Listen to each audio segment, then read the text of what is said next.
Ang susunod na programa ay may tema at eksena na hindi angkop sa mga batang nanonood. Patnubay ng CI ay kailangan. 5, 4, 3, 2, 1.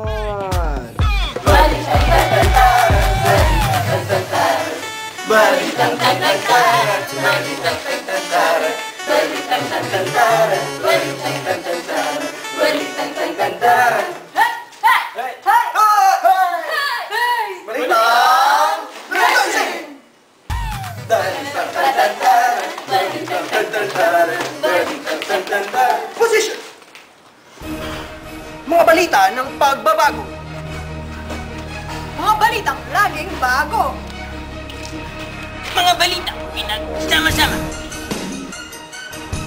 Mga balitang iba-iba kasama. Mga balita, hindi gumagamit ng wangwang. Mga balitang hindi nakakabuwang. Mga balitang tungkol sa nursing. Halina, ating alamin. Ito! Balita! Nursing! Tama!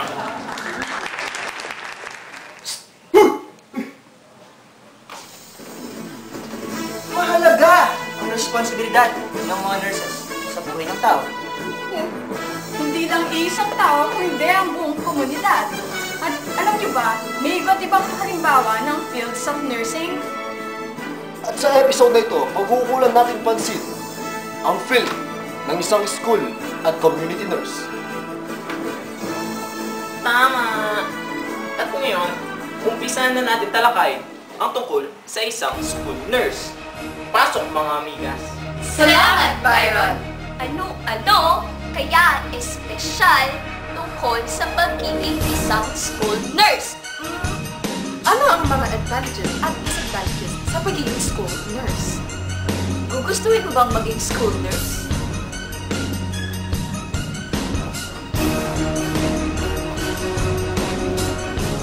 Sa lahat ng gulay sa buong mundo, bakit saging lang ang may puso?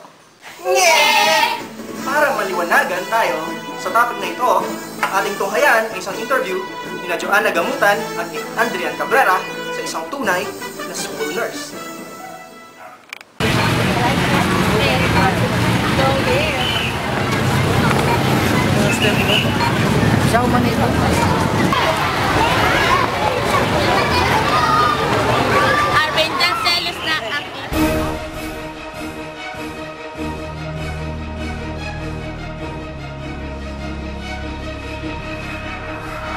Salamat! Nandito kami ngayon sa Grade School Department ng Holy Family Academy para mag-interview ng isang school nurse. Oops, bago muna natin interview ng school nurse, kailangan muna natin malaman kung ano ang function ng isang school nurse. Tara na! Okay. Ang isang school nurse ay nagtatrabaho sa mga pribado o pampublikong paaralan. Sila ay sumusuporta sa pisikal na kalusugan ng mga estudyante. Halimbawa nito ay kapag nilagnat ang isang bata at pumunta siya sa school clinic. Ang school nurse ay magbibigay ng gamot at ang gumagawa ng paraan para maibaba ang lagnat ng bata. Hinihikayat rin ng mga ito ang mga mag-aaral upang maging malusog sa pisikal at mentalidad.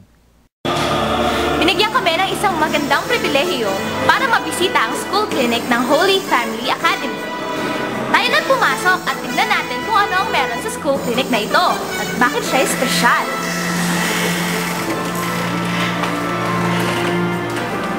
Sa school clinic na ito, makakakita tayo ng dental area kung saan magpapatingin ang mga bata sa kanilang mga dental problems. Separate din ang rooms for boys and girls kapag sila ay magpapahinga.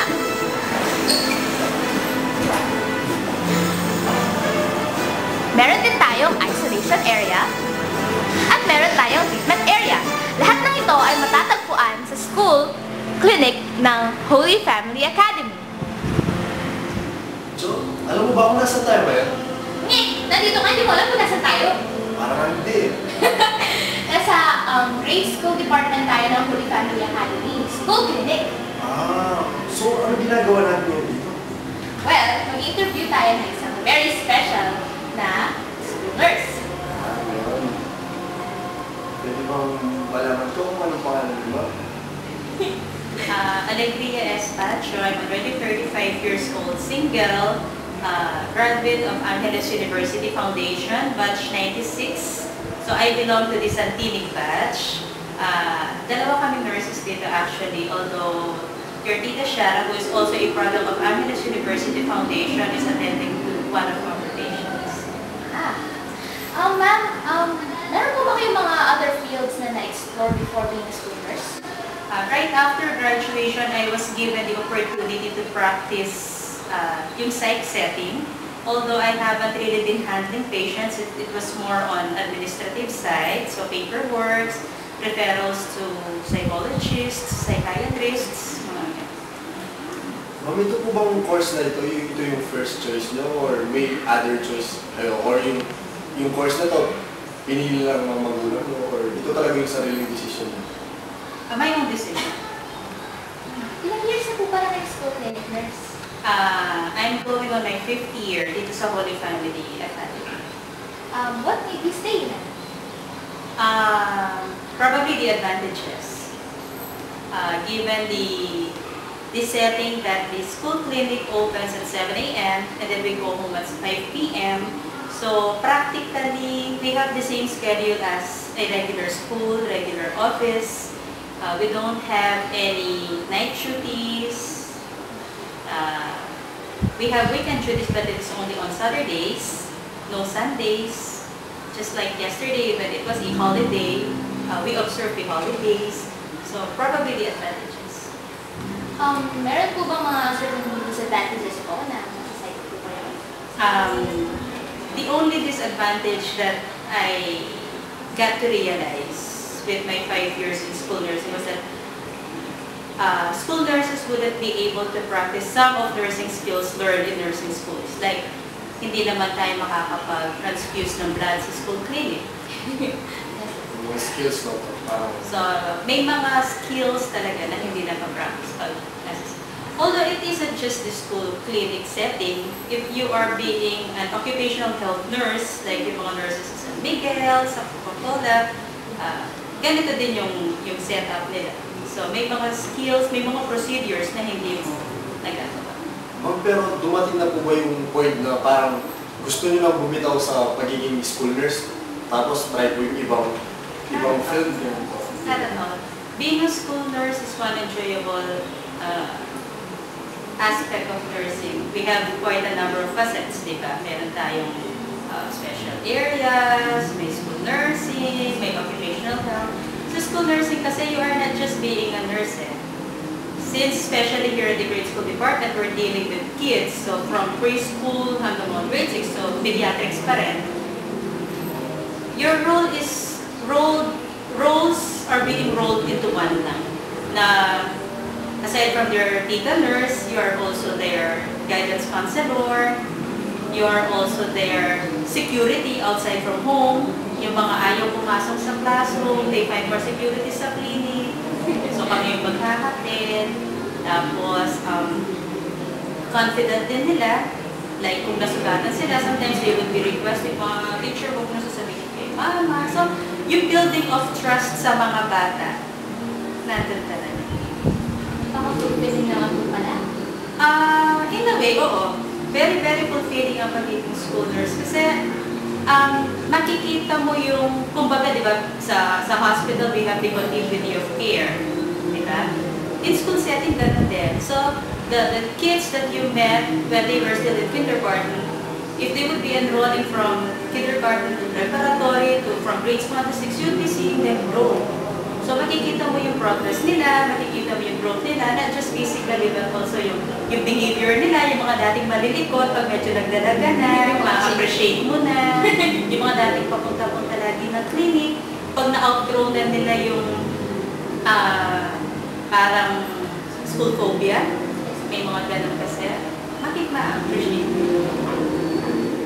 Ma'am, ano naman po yung isang parang experience na hindi nyo po makakalimutan sa pagiging school nurse mo na, ito, na-experience ko to, hindi ko siya makakalimutan dahil yun po. Siguro hindi, I won't be focusing on one because every day is a different experience for kahit naman sa inyo. Yung ano lang talaga siguro nga sa school nursing is yung innocent appreciation of kids.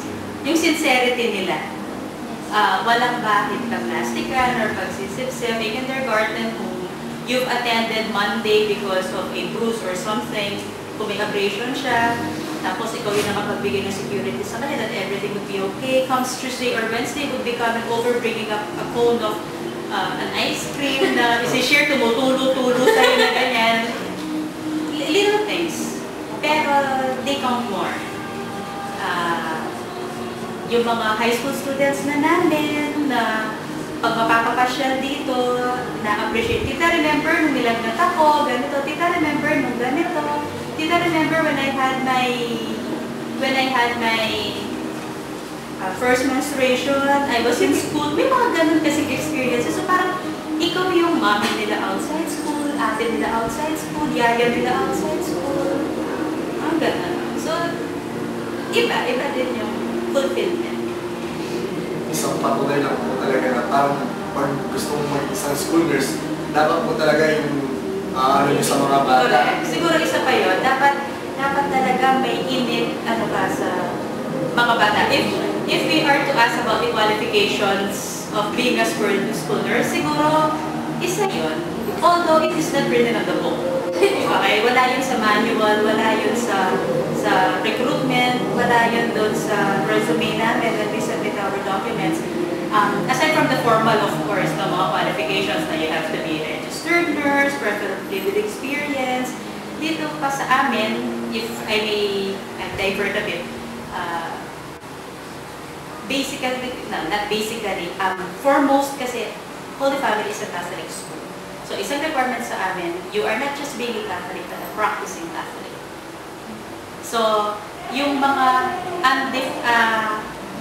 bagay na attributes ng isang tao na wala sa black and white, yung morals mo, yung values mo, practices mo sa Catholic, they count sa pagkuhan nila sa amin dito sa Holy Family. Kasi nga, this is, that's yung sinasabi natin kanina, going back to our topic kanina, yung init like mo sa mga bata. Ma'am, last na lang po, sa mga viewers po natin ngayon, meron po kayong something na masasabi to inspire them or encourage them to become school nurse? Siguro, sa amin kasi, hindi ko naman masasabing been there, than that.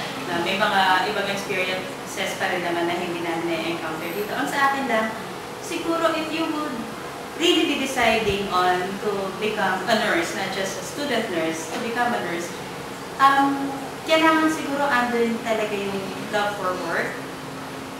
Like sa amin, it's extreme eh. One time, ang attend mo lang a kid with a headache. And then idadating sa iyo a kid who fell from the risers na labas ang buto. So kailangan, not just being a school nurse, you have to be ready, not just physically, mentally, tapos yung spiritual aspect din, kailangan. So, siguro, you need to find yourself first. You need to define yourself first before you could give yourself out to others. Yun na siguro yung masasabi ko. Wow!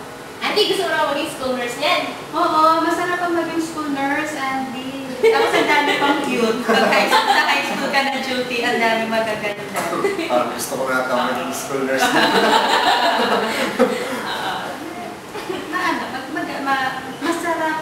Masarap ang nursing, although we cannot count out the fact na marami talaga yung ginagawang stepping stone ng nursing. Kasi parang ang equation palagi is nursing school or you being a nurse would provide you the opportunity to migration to good life. Diba? Yun naman yung usual course. We cannot count that out. Pero bottom line pa rin at the end of the day, ano ba ang ginawa mo? At ano nararamdaman mo sa ginawa mo? Siguro, yun yung importante.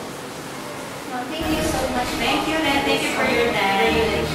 Thank you. Thank you. Good luck. Good luck. Thank you po. Thank you. Thank you very much po for paying attention. Back to you, Minya.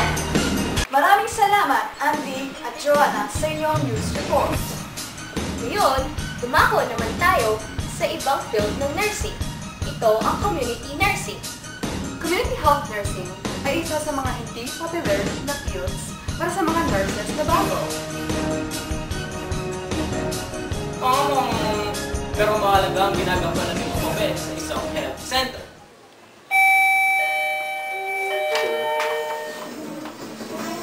Sometimes, sila ang pinaka-ma-influensyang miyembro sa rural health unit. Sometimes, nakasalalay na sa kanila ang buhay ng tao. Sometimes I run, sometimes I hide, sometimes I'm scared of you. At para maliwanagan tayo sa functions ng isang community nurse, ating tunghayan ang isang report ni Leanne Tadeo sa isang tunay community nurse. Good morning! Good morning! Good morning! On na! On na ba? Magandang umaga po sa inyong lahat. Narito po ngayon tayo sa Lourdes Northwest Barangay Health Center.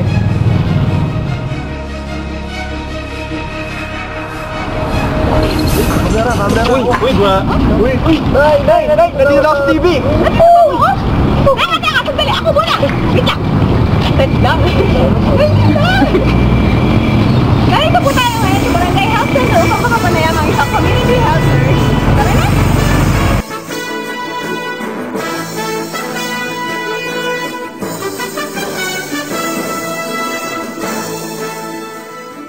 Ang isang community health nurse o kaya tawagin ay public health nurse ay nagtatrabaho sa mga health center o mga rural health unit ng isang bayan. Ang layunin nila ay para tulungan ang isang tao, pamilya o ang buong komunidad para matamo ang pinakamataas na level ng kalusugan. Mga halimbawa nito ay sila naghihikayat sa mga mag-asawa para sa family planning. Sila din ang nagsusuri ng mga nagpapabakuna at mga ibang gamot para sa immunization program o sa mga ibang vaccines katulad ng flu vaccine. Sila din ang nagbibigay ng iba pang impormasyon tungkol sa pangkalusugang mga kondisyon at iba pa para sa kalusugan ng komunidad. Good morning po at nandito ngayon po tayo sa Lourdes Northwest Barangay Center at nandito po tayo para interview ng ating community health nurse. Good morning po, ma'am. Good morning. Sige po, magpakilala po tayo. No? Ako si Marife Concepcion Baluyot, 30 years old, may 3 anak. Nag-graduate ako sa AUF last 1994. At nag-start ako bilang public health nurse 1996. Bilang panguna po sa ating mga tanong, ano po yung mga kwalifikasyon po para maging community health nurse po tayo?